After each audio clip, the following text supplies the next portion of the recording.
So today, July 23, 2020, I get the chance to talk to Mr. Stanley Grimes. Hello and welcome. Thank you so much for agreeing to participate in the UCSD Gulf War Veteran Legacy Project. I'm Catherine Buckley, working with Dr. Beatrice Galan and the Galan Research Group, and I am just so thrilled to talk to you today and hear what you have to say.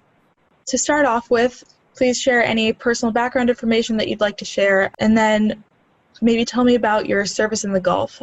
What branch of military are you, your rank, and when and where you were deployed? Sure. I was in the Marine Corps. My rank at the time of the Gulf War, I was a gunnery sergeant, which is an E7, and I was deployed via 5th MEB, and we did an amphibious landing at El Ras Mishab. We did a 300-mile combat road march up into Kuwait. I mean, we were on ships, and we made an amphibious landing is what we did. So what was your job within the military? What were some of your functions and roles? And feel free to tell me about your duties and how long you were deployed. Okay. My job in the Marine Corps, I was a tanker, which is, tanks, M60A1s. I was a platoon sergeant. And I was responsible for 5 tanks and 25 Marines, and just basic duty, working on the track vehicles, making sure they're good to go, make sure everybody was safe, communicating with their families, and had no issues, and that's about it, really. I mean, that's what our job is, engage and destroy the enemy by firepower. And I was deployed for 9 months total. We left out of San Diego on December 2nd, and we came back in August. We also landed in Oman, did Sea Soldier 4 prior to the Gulf War in Oman. Then we landed the day of the Gulf, when the ground war started, that's the day we landed at El Ras Mishab. We spent almost 2 weeks there. Once we left there, we went out to the Gulf again and did donuts in the ship. And then when Operation Sea Angel, when Bangladesh had all those people killed by the cyclone, then we went there and did a mission there to help those people. And after that, we went back to San Diego, and I think it was around July, and then we were released from active duty. Yeah. So what do you remember about some of the exposures from your deployment, including any drugs you were given, any chemicals you were around, or any environmental toxins that you were exposed to? Yeah, they gave us, we got shots for, I know I had anthrax shots, a gamma goblin shot. We took pills for malaria. We took those bromine pills 3 times a day. I think it was just a little over maybe a week or 2 weeks. We took those pills. Smoke inhalation from the oil fires, burning vehicles. You couldn't see your hand in front of your face. That's how thick it was. Plus, we're shooting depleted uranium. You're around numerous vehicles that are destroyed by, being shot by depleted uranium. A lot of dead livestock all over the place. A lot of, people too. And it was just, looked like the end of the world. It was pretty bad. A lot of, as far as, I know our NBC alarms kept going off, notifying there was something in the air, but they just kept blowing it off, saying, "Oh yeah, it just malfunctioned or something." And I think we wore our gas mask, once or twice, just for the fact that the smoke was just so thick in the air from the oil fires, because we were right in the middle of the oil fires as we went up to the airport up there in Kuwait. So a lot of burning oil, a lot of stuff on the ground.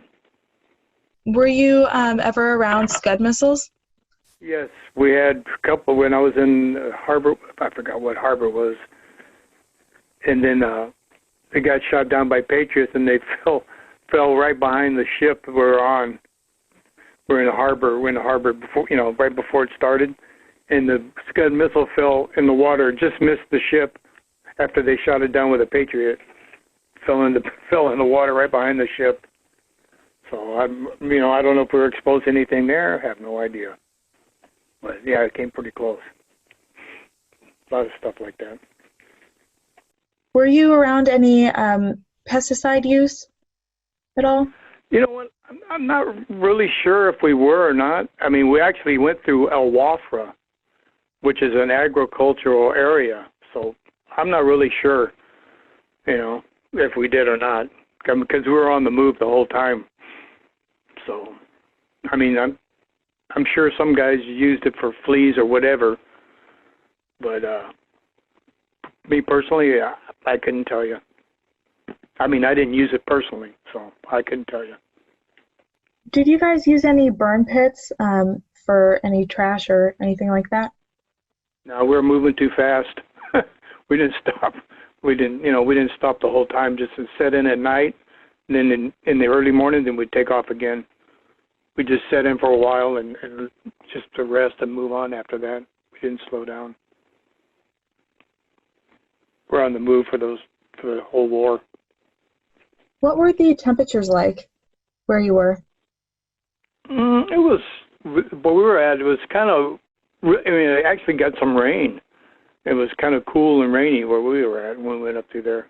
I mean, yeah, they said it don't rain very much there, but it was actually some rain and fairly cool temperature. It seemed like it was cool temperatures, what I can remember, because it was pretty wet from the rain.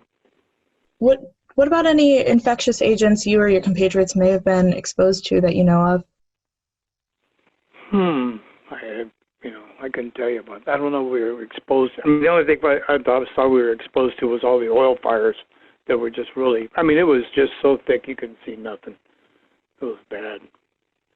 About how long were you exposed to the oil fires? Was that during your entire deployment or just a part? No.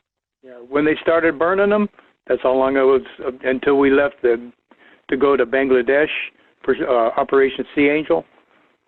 We were there for, I don't know, probably, 2 or 3 or 4 months, I guess. And the smoke, we're off the coast. We started the fires. We were exposed to that until we left. And I can't remember. I mean, whenever Operation Sea Angel was, in Bangladesh. I don't know if that was May. Might have been May. I'm not really sure. We got there before the air war started in the Gulf. So when did you first realize that some veterans might be having health problems? I know I was sick for almost 3 years after that, and they kept telling me I had a virus, but they couldn't figure out what it was. So for 3 years, right after I got back, I mean, that fall, that's when I started having issues. I mean, I kept going to the doctor, and finally I just gave up because nobody could figure, because every year I'd get the same thing, couldn't breathe. It was almost like this corona thing, you know what I mean? Just couldn't breathe. I have to go sit outside with a blanket in the cold and try to get my breath, and had rashes. But they just, you have a virus, Mr. Grimes. See you later. So after a while, I just quit going. I said, heck with it. So then a couple of years later, we had a anniversary. Everybody got together, and I heard these young guys talking about how they've had part of their intestines removed. I go, what? I mean, I don't know what their names are, but they've had surgery to have some of their colon removed. About 3 guys, and they were younger than I was. I thought that was unusual. 3 guys in one unit. I mean, I didn't see everybody. We don't all talk that much anyway, but just at this reunion, they happened to be talking about it, these 3 young guys. So I thought that was kind of strange. So you mentioned the cough and the rashes. What other kinds of symptoms did you have originally, and how did they evolve over time? Aches, kind of joint aches. I still get, rashes here and there that come and go. And I still once, kind of every time during the year, I don't know if it's allergies now, because I never had allergies before, but at a certain time of the year, I get kind of, my wife, it's kind of, I get gooed up in my lungs and stuff like that. And they go to the doctor, it's a sinus infection. So that's what I take, and then I use an inhaler, but nobody's really figured out what it is. But I get it seem to get it every year. But for the first 3 years, I was pretty bad off. Then it kind of got a little bit better. But every year I just seem to get these sinus infections and stuff like that. Whereas before that war, I never had any issues with anything. Then my blood pressure was going goofy there right after the war too.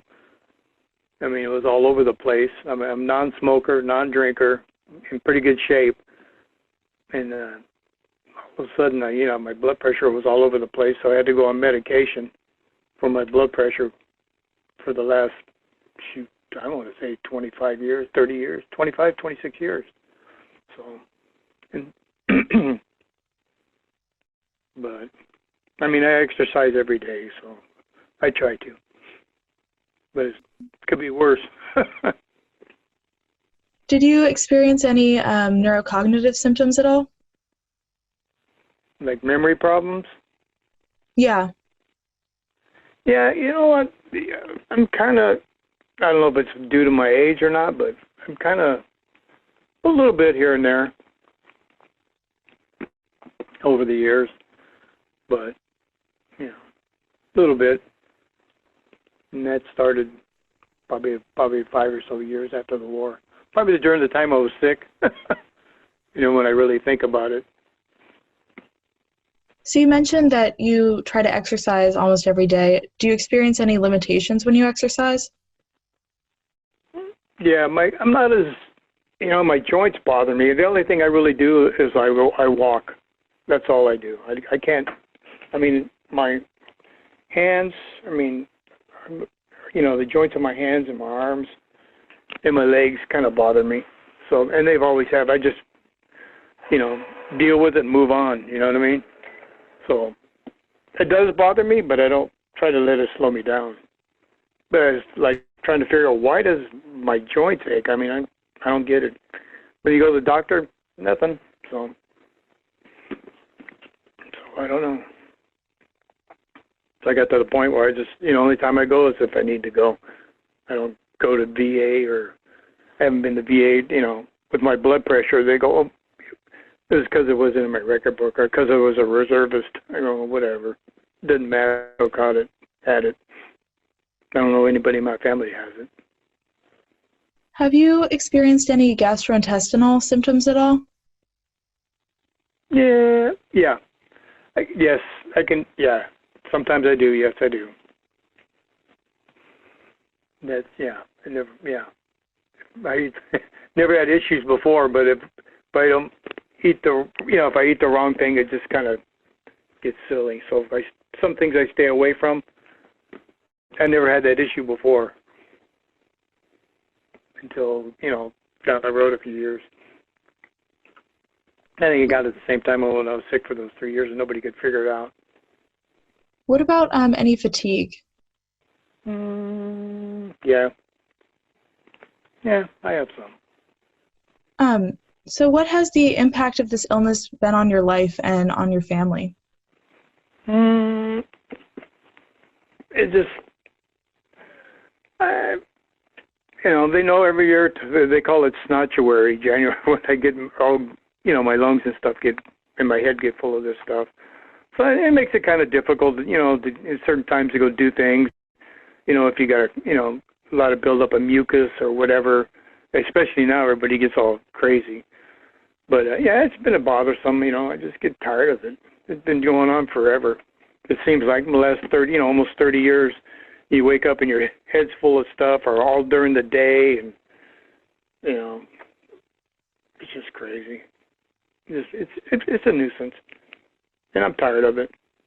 If I, it's just like I would have, if I had it all over to do again, I was going to suffer this stuff. I don't think I'd even join the military. Would have been better off, been smarter doing something else. But it's irritating that they don't seem to want to take care of us afterwards, and that's a problem. I was in Vietnam too, so that's another problem. But it's tough. You get tired of having, just get tired of, feeling goofy, just feeling, like you don't feel good. And there's really no reason for it because, like I said, I'm a non-smoker, always been in good shape until after that thing happened, and seemed to get a little bit worse. But it really irritating because nobody could figure it out for 3 years still. Oh, well. So what kinds of attitudes have you encountered about your illness from VA doctors or from civilian doctors or anyone you've talked to about this? Yeah, they listened to, I went down there and I just got tired of going because they said it was a virus and nobody could help me. I mean, it's not like my doctor I have now is good to go, but, I'm not going to bother him with that stuff. I just go in there, like I said, to go to the doctor if I got they say it's a sinus infection or, bronchitis. I seem to get bronchitis quite a bit too, which is kind of strange. Every year bronchitis and then sinus infections, which I never had before. But VA, I don't think, VA is such a hassle to go down there and tell anybody anything, especially now, because I was there for my blood pressure. Then they kind of denied it because, I was a reservist. And I thought to myself, what does that have to do with anything? We fight just like everybody else fights. We just, called up and do our thing. And we're trained just as like everybody else is trained. But that's all. Just makes me angry. What were some of the initial attitudes you experienced maybe when you first came back or experienced symptoms? What were some of the when I came back from the particular war, the attitude of the people was a lot different. When I came back from Vietnam, I wore my uniform once. Everybody, got called names, all this stuff. When we landed at the airport, I took my uniform off. I never wanted to wear it again after that. And then, 10 years, 11 years later, I went back in the reserves. But this time when they came up, it was a lot better, a lot better. People supported us more and a lot better, than it was before. And I felt that the people cared, especially my wife was involved and she was on the news, and it was good. Everybody did a good job, I thought. Even my boss paid me while I was gone extra money for the year I was gone. That was pretty good. What about physician attitudes early on when you first started talking to doctors after the war? I don't know. It was like, I just don't think they, maybe people thought we were dreaming up these things. Because why would I go to the doctor all these times, and every time I go there, and it'd be, oh, you got a virus. Nothing we can do about it. Have a nice day. Yeah, I didn't really care for that, no. That's fine. It was irritating, that's all. Oh, sorry. I keep interrupting you. Don't worry about it. Go ahead. What was your worst or most negative experience with other people's attitudes surrounding your illness? I just never said nothing about it. I just sucked it up and move on. SUMO acronym. That's what I do every day. I'm not a complainer. I just suck it up and move on. Don't say nothing to. My wife would be the only one who would kind of tell me, you need to go to the doctor. But that's about it. Nobody else. I just kept it to myself, kind of. Never said nothing to any of my friends or people I work with. What about maybe your best or most standout experience with a doctor? I think the only time that would be a standout is when they told me I kept telling me I had a virus. That's about it. I'm not one of those people to run to the doctor every 5 seconds. You know what I mean? My wife gets mad at me because of that. But, if I get really sick, then I go. But, after the first time going so many times they told me it was a virus, I just got tired of going.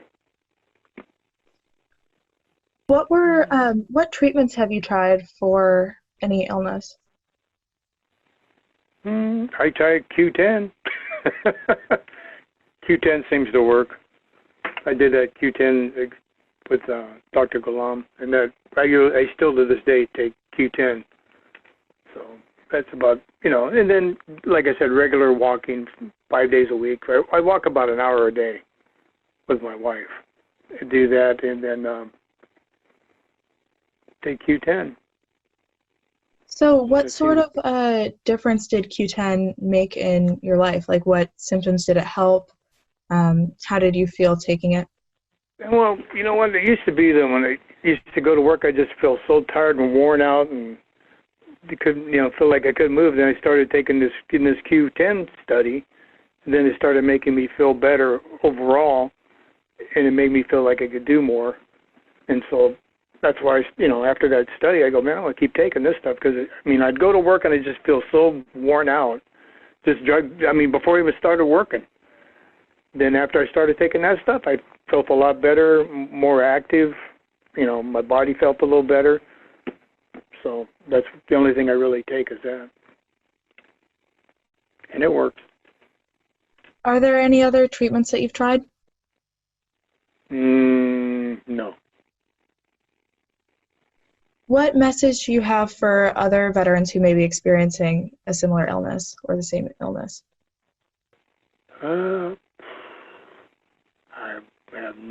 I guess you can keep trying, but they get to a point where you quit trying. You know what I mean? Just get to a point. It's been almost 30. It's been 30 years, has it not? 90.